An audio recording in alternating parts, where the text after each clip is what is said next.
Si la única forma de que el sueldo te dure hasta fin de mes es no pagar las deudas, entonces tienes un problema y me imagino que eso lo sabes.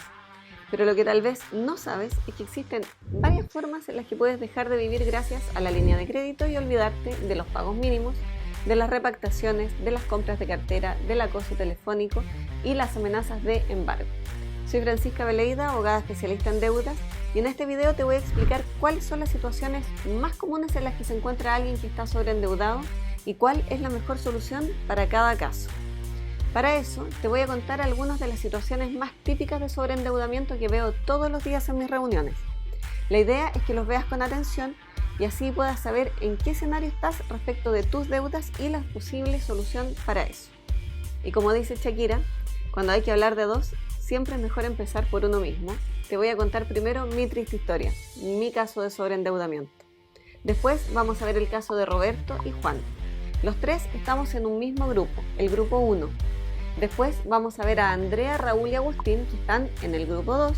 Y luego vamos a ver el caso de Miguel, Daniela y Paula, que están en el grupo 3. Si bien cada caso es diferente, estamos divididos en grupos porque los tres casos de cada grupo tienen una misma solución.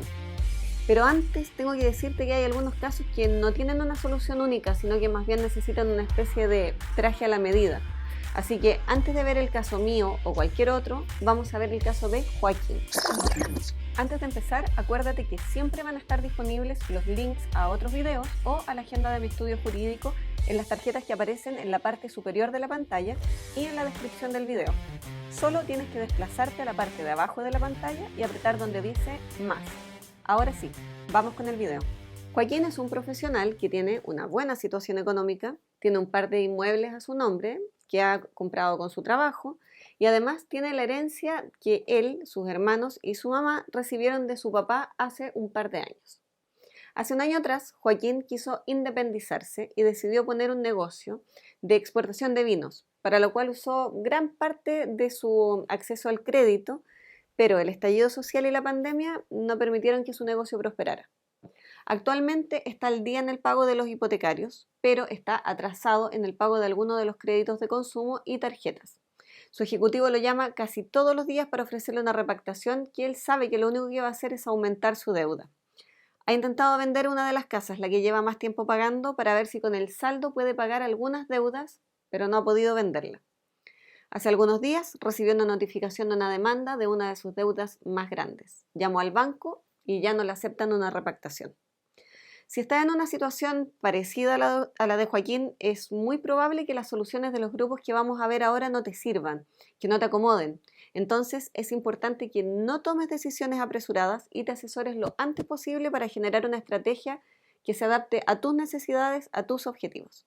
Si quieres agendar una reunión en mi estudio jurídico, puedes hacerlo pinchando este link de acá o el que va a quedar abajo en la descripción del video. Ahora sí. Acompáñenme, amigos. Acompáñenme a ver esta triste historia. No, en serio. Vamos a ver los casos más típicos y vamos a partir con el grupo 1. Primer caso, Draghi.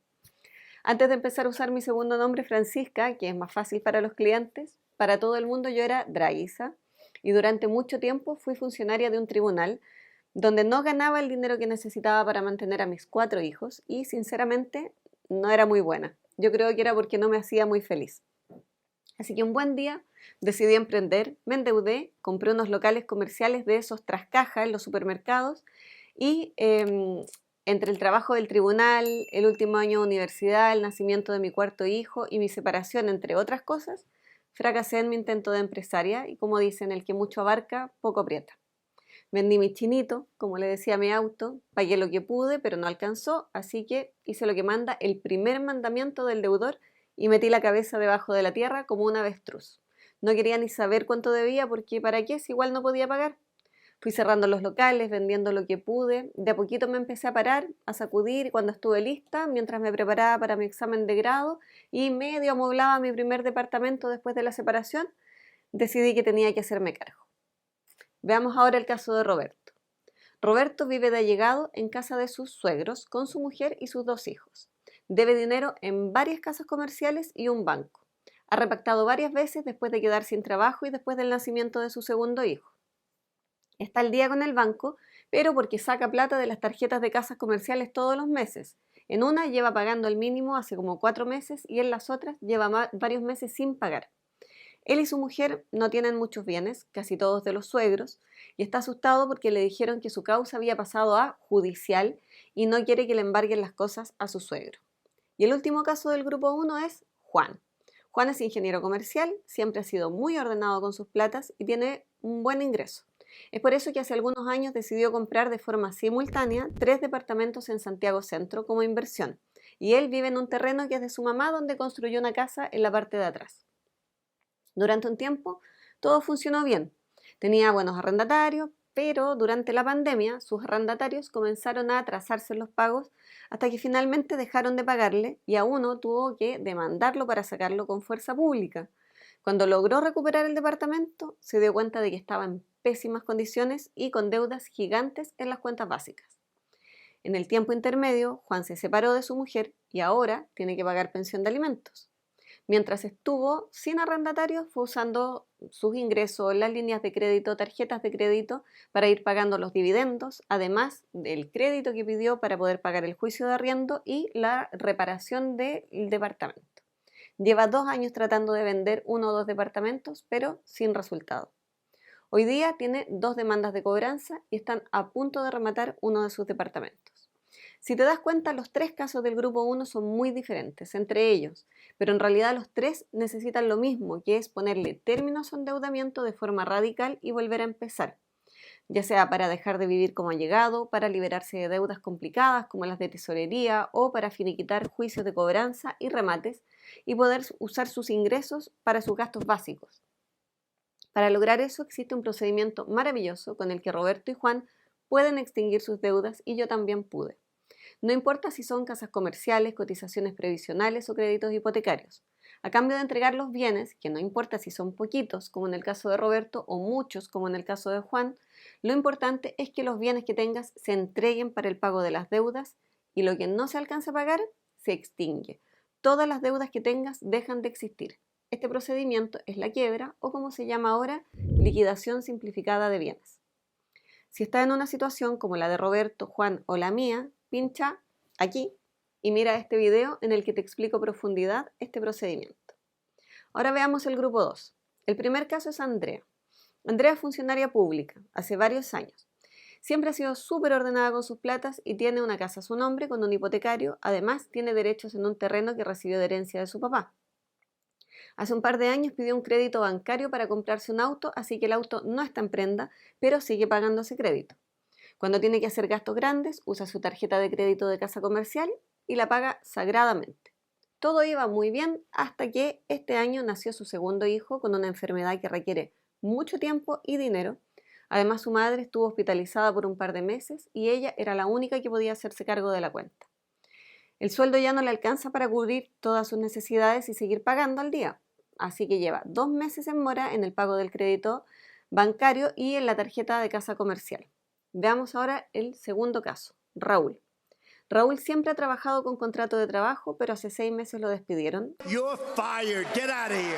Además, lleva un par de años haciendo la bicicleta, es decir, sacando plata de un lado para pagar en otro, hasta que hace 3 meses ya no tuvo más acceso al crédito y se vio obligado a vender su auto para poder ponerse al día. Recibió 10 millones. Con eso pagó algunas cuotas atrasadas, le pagó a algunos familiares y amigos y el resto lo usó para vivir durante estos 3 meses. El dinero de la venta no le alcanzó para pagar todo el endeudamiento y acaba de entrar a trabajar, pero su sueldo va a ser la mitad de lo que era antes. Sabe que no va a poder seguir pagando las cuotas que ahora son muy grandes para sus ingresos. El tercer caso del grupo 2 es Agustín. Agustín es un emprendedor. Tiene 2 sociedades. Una es una SPA de la que él es el único dueño y una sociedad de responsabilidad limitada con su papá en la que realmente él es dueño de un 1%. Además, trabaja freelance para empresas de amigos a los que le emite boletas de honorarios por sus servicios, pero últimamente no le han salido muchos trabajos. La SPA de la que él es dueño no tiene bienes, es una empresa de prestación de servicios profesionales y durante los últimos meses ha ido perdiendo varios de sus clientes. La sociedad de responsabilidad limitada de su papá no tiene movimiento, pero es dueña de 2 inmuebles que su padre compró durante sus años de trabajo y que aportó como capital a esta sociedad. La verdad es que Agustín solo puso su nombre para la sociedad, ya que en el tiempo en el que se formó esa sociedad no existían las sociedades unipersonales y el papá necesitaba solamente tener un socio. Agustín aún está al día en los pagos de sus créditos, pero sabe que si la situación sigue así, no va a poder pagar a partir del próximo mes. En el segundo grupo, los casos también son muy diferentes, pero en todos ellos vemos que no está dentro de las posibilidades ni de Andrea, ni de Raúl, ni de Agustín poder realizar una quiebra y eliminar sus deudas entregando sus bienes, ya sea porque tienen inmuebles, herencias o vehículos que no están dispuestos a perder, o participación en sociedades donde afectarían a terceros, o bien porque vendieron un bien importante dentro de 1 o 2 años previos a este momento. Entonces, ¿qué pueden hacer Andrea, Raúl y Agustín?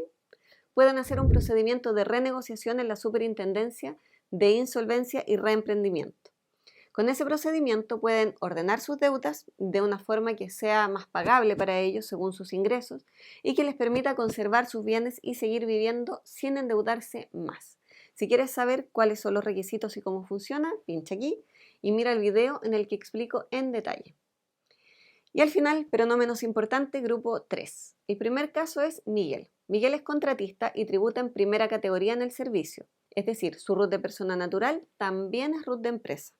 Actualmente tiene una situación estable, pero hace 6 años pasó por un muy mal momento económico debido a una operación de urgencia de su hijo mayor y un choque de un auto que acababa de comprar con crédito automotriz y no estaba asegurado. Estas situaciones lo llevaron a tener 2 demandas. La de la clínica, que se la notificaron dentro de plazo, pero nunca se defendió, y la del auto, pero nunca lo pudieron notificar. Segundo caso, Daniela. Daniela es dueña de casa. Un día, caminando por un mall, le ofrecieron una tarjeta de crédito a una casa comercial, la aceptó y como pagaba el día, fueron aumentando su cupo y su deuda fue creciendo junto con el cupo.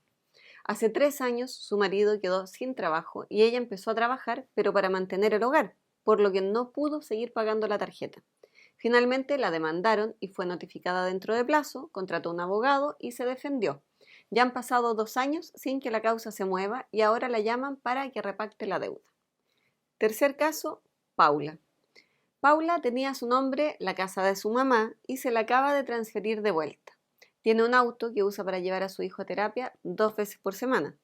Se acaba de separar, se fue a vivir con la mamá y el ex marido usaba el acceso al crédito de ella para hacer negocios. Al separarse se dio cuenta de que tiene muchas deudas generadas por el mal uso de su crédito. Ya tiene 6 meses de mora y en cualquier momento le van a llegar notificaciones de demandas. Su sueldo no le alcanza para pagar, aunque hiciera una renegociación en la Super. En el grupo 3 sí que son diferentes los casos.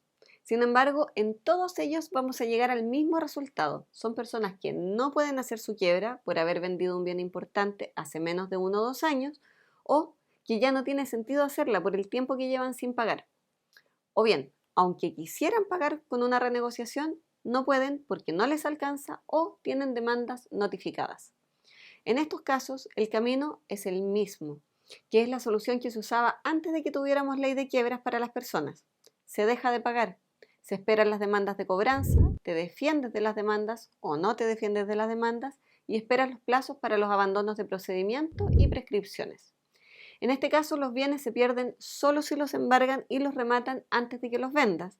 Y si le embargan bienes a una persona que no tiene nada que ver con esa deuda, esa persona puede hacer una tercería para proteger sus bienes. Si quieres saber más de esta forma de solucionar el endeudamiento, puedes pinchar aquí y ver un video donde te lo explico con más detalle. Bueno, espero que hayas podido identificar cuál de los casos se acerca más a tu situación. Acuérdate que para cada grupo hay un video más detallado con la solución que te estoy recomendando. Pero si todavía no sabes bien o necesitas una asesoría para generar una estrategia más personalizada, puedes agendar una reunión conmigo o alguien de mi equipo. Nos vemos en el siguiente video.